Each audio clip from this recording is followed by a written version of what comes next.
ପୂର୍ବରୁ ବିବାହ ପାଇଁ ପୁଅ ଓ ଝିଅଙ୍କ କୁଣ୍ଡଳୀ ମେଳ ଖାଉଥିଲା, ହେଲେ ବର୍ତ୍ତମାନ ସମୟ ବଦଳି ଯାଇଛି।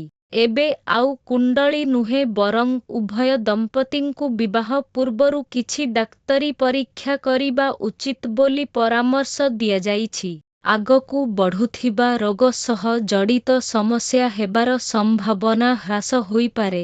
7ଟି ପରୀକ୍ଷା ଜାଣନ୍ତୁ ଯାହା ଏକ ଦମ୍ପତି ବିବାହ ପୂର୍ବରୁ କରିବା ଆବଶ୍ୟକ।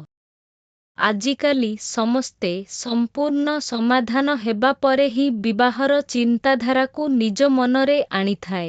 ଯଦି ଆପଣଙ୍କର ଭଲ ଜୀବନ ସାଥୀ ଅଛନ୍ତି, ଜୀବନର ଯାତ୍ରା ଅଧିକ ସୁନ୍ଦର ହୋଇଯାଏ। କିନ୍ତୁ ଯଦି ଆପଣ ବିବାହ ପରି ଏକ ବଡ଼ ନିଷ୍ପତ୍ତି ନେବାକୁ ଚିନ୍ତା କରୁଛନ୍ତି, ତେବେ ଭବିଷ୍ୟତକୁ ସର୍ବଦା ଧ୍ୟାନରେ ରଖ କରନ୍ତୁ। ଉଭୟ ନିଜ ସାଥୀଙ୍କ ସ୍ୱାସ୍ଥ୍ୟର ଯତ୍ନ ନେବା ଉଚିତ। ଏପରି ପରିସ୍ଥିତିରେ ସେହି 7ଟି ପରୀକ୍ଷା ଜାଣନ୍ତୁ ଯାହା ଉଭୟ ପାର୍ଟନର ବିବାହ ପୂର୍ବରୁ କରିବା ଉଚିତ।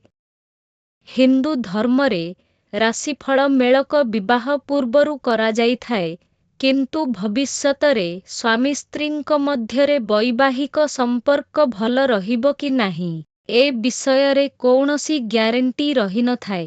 ଏଥିରୁ ଏହା ସ୍ପଷ୍ଟ ହୋଇଛି ଯେ ରାଶିଫଳ ମିଳାଇବା ଅପେକ୍ଷା ସ୍ୱାସ୍ଥ୍ୟ ପ୍ରତି ଧ୍ୟାନ ଦେବା ଭଲ। ବିବାହ ପୂର୍ବରୁ ଦମ୍ପତି କିଛି ସ୍ୱାସ୍ଥ୍ୟ ଯାଞ୍ଚ କରିବା ଉଚିତ କିମ୍ବା ପରୀକ୍ଷା କରିବା ଉଚିତ। ହିନ୍ଦୁ ଧର୍ମରେ ରାଶିଫଳ ମେଳକ ବିବାହ ପୂର୍ବରୁ କରାଯାଇଥାଏ, କିନ୍ତୁ ଭବିଷ୍ୟତରେ ସ୍ୱାମୀ ସ୍ତ୍ରୀଙ୍କ ମଧ୍ୟରେ ବୈବାହିକ ସମ୍ପର୍କ ଭଲ ରହିବ କି ନାହିଁ, ଏ ବିଷୟରେ କୌଣସି ଗ୍ୟାରେଣ୍ଟି ରହିନଥାଏ। ଏଥିରୁ ଏହା ସ୍ପଷ୍ଟ ହୋଇଛି ଯେ ରାଶିଫଳ ମିଳାଇବା ଅପେକ୍ଷା ସ୍ୱାସ୍ଥ୍ୟ ପ୍ରତି ଧ୍ୟାନ ଦେବା ଭଲ। ବିବାହ ପୂର୍ବରୁ ଦମ୍ପତି କିଛି ସ୍ୱାସ୍ଥ୍ୟ ଯାଞ୍ଚ କରିବା ଉଚିତ କିମ୍ବା ପରୀକ୍ଷା କରିବା ଉଚିତ। ଏକ ବ୍ଲଡ୍ ଟେଷ୍ଟ କିଛି ରୋଗ ଅଛି ଯାହା ଅନେକ ପିଢ଼ିକୁ କ୍ଷତି ପହଞ୍ଚାଇପାରେ।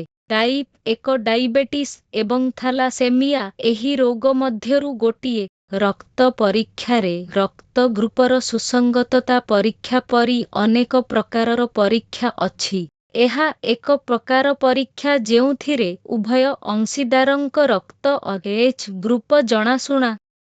ଯଦି ଏଚ୍ ଗ୍ରୁପରେ ପାର୍ଥକ୍ୟ ଅଛି ତେବେ ଏହା ଗର୍ଭାବସ୍ଥାରେ ଭବିଷ୍ୟତରେ ଅନେକ ସମସ୍ୟା ସୃଷ୍ଟି କରିପାରେ।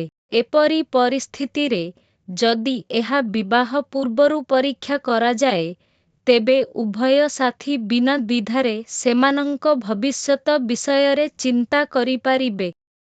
2. ଜେନେଟିକ୍ ସ୍କ୍ରିନିଂ ଏହିପରି ରୋଗଗୁଡ଼ିକ ସହଜରେ ଗୋଟିଏ ପିଢ଼ିରୁ ଅନ୍ୟ ପିଢ଼ିକୁ ସ୍ଥାନାନ୍ତରିତ ହୋଇପାରେ, ତେଣୁ ବିବାହ ପୂର୍ବରୁ ଏକ ଜେନେଟିକ୍ ପରୀକ୍ଷା କରନ୍ତୁ। ଏଥିରେ ସ୍ତନ କର୍କଟ, କିଡନୀ ରୋଗ, ପେଟ କର୍କଟ ଏବଂ ମଧୁମେହ ଭଳି ରୋଗ ଅନ୍ତର୍ଭୁକ୍ତ। ଯଦି ଏହି ରୋଗଗୁଡ଼ିକ ଶୀଘ୍ର ଚିହ୍ନଟ କରାଯାଏ ତେବେ ସେଗୁଡ଼ିକ ଠିକ୍ ସମୟରେ ଚିକିତ୍ସା କରାଯାଇପାରିବ। 3. ସେକ୍ସୁଆଲି ଟ୍ରାନ୍ସମିଟେଡ୍ ଇନଫେକ୍ସନ ସ୍କ୍ରିନିଂ ଭବିଷ୍ୟତରେ କୌଣସି ଅସୁବିଧାକୁ ଏଡ଼ାଇବା ପାଇଁ ବିବାହ ପୂର୍ବରୁ ଯୌନ ସଂକ୍ରମଣ ସ୍କ୍ରିନିଂ କରିବା ଜରୁରୀ। ଆଜିର ସମୟର ଅନେକ ଲୋକ ବିବାହ ପୂର୍ବରୁ ମଧ୍ୟ ଯୌନ ସମ୍ପର୍କ ରଖନ୍ତି।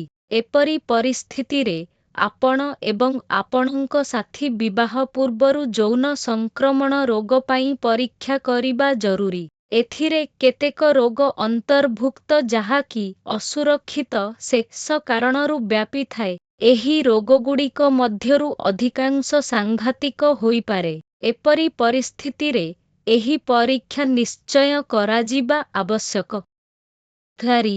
ଫର୍ଟିଲିଟି ଟେଷ୍ଟ ପୁଅ କିମ୍ବା ପୁରୁଷଙ୍କ ଶୁକ୍ରାଣୁ ଗଣନା ଏବଂ ମହିଳାମାନଙ୍କର ଅଣ୍ଡାଦାନ ସ୍ୱାସ୍ଥ୍ୟ ବିଷୟରେ ଜାଣିବା ପାଇଁ ଏହି ପରୀକ୍ଷା କରିବା ଅତ୍ୟନ୍ତ ଗୁରୁତ୍ୱପୂର୍ଣ୍ଣ ବୋଲି ବିବେଚନା କରାଯାଏ କାରଣ ଇନଫର୍ଟିଲିଟି ସହିତ ଜଡ଼ିତ କୌଣସି ପ୍ରକାରର ଲକ୍ଷଣ ଶରୀରରେ ପୂର୍ବରୁ ଦେଖାଯାଏ ନାହିଁ। ଏହା କେବଳ ପରୀକ୍ଷା ମାଧ୍ୟମରେ ଜାଣିହେବ। ଯଦି ଆପଣ ବିବାହ ପରେ ଏକ ଶିଶୁ ଯୋଜନା କରିବାକୁ ଚିନ୍ତା କରୁଛନ୍ତି, ତେବେ ଆପଣ ଏହି ପରୀକ୍ଷା ପୂର୍ବରୁ କରିବା ଉଚିତ।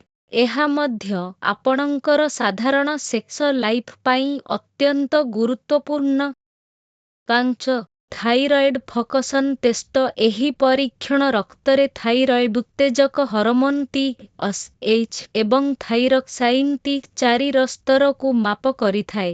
ଉଚ୍ଚ ସ୍ତରର TSH ଏବଂ ରକ୍ତରେ T4ର ନିମ୍ନ ସ୍ତର କିମ୍ବା ଏହାର ଅର୍ଥ ହେଉଛି ଆପଣଙ୍କର ଥାଇରଏଡ୍ ରୋଗ ଅଛି।